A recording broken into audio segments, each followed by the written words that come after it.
In 2005, Condoleezza Rice became the first female African-American Secretary of State. Well, now her memoir of President George W. Bush's administration, No Higher Honor, has just come out. And CBS News Chief White House correspondent Norah O'Donnell sat down to speak with Rice about her time in President Bush's inner circle.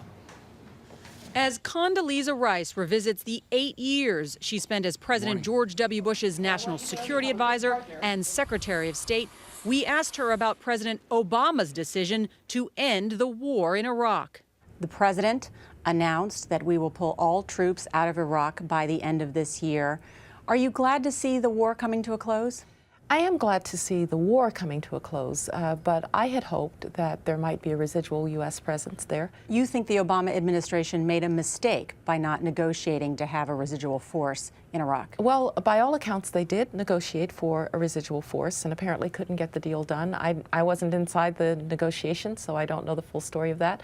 But we have a lot at stake in Iraq, and not just because of the cost of that war to us, although that's a part of it. Was getting rid of Saddam Hussein worth $1 trillion and 4,400 American lives? You cannot put a price on a more stable Middle East, and I am really glad that there is not today a weapons of mass destruction, a nuclear arms race between Mahmoud Ahmadinejad in Iran and Saddam Hussein in Iraq. Still, Dr. Rice acknowledges that some of the intelligence that the Bush administration used to justify the case for war was dead wrong. Did Iraq have weapons of mass destruction? Iraq had no stockpiles of weapons of mass destruction.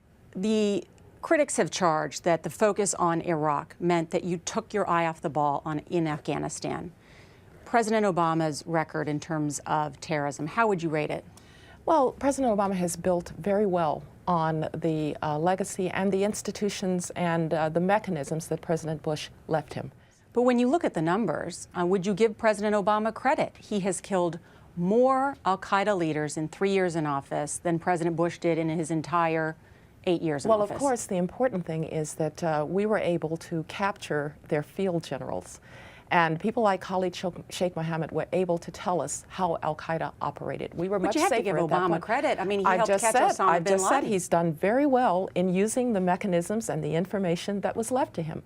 But President Obama ran and campaigned for election, saying that he was going to focus on Afghanistan, where the real threat of terrorism was. In the end, he killed Osama bin Laden. There were more drone attacks in the first year of the Obama administration than in the entire Bush administration. How can you not say that President Obama deserves credit for ramping up the war? I've just said that he deserves credit for what he has done on the basis of mechanisms that were left in place for him. There would have been no drones had not President Bush, in fact, authorized the creation of the armed drones that he now uses.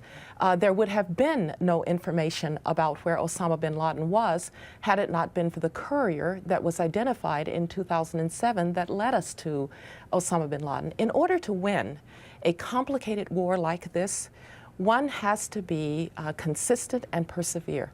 And that's what this is a story of.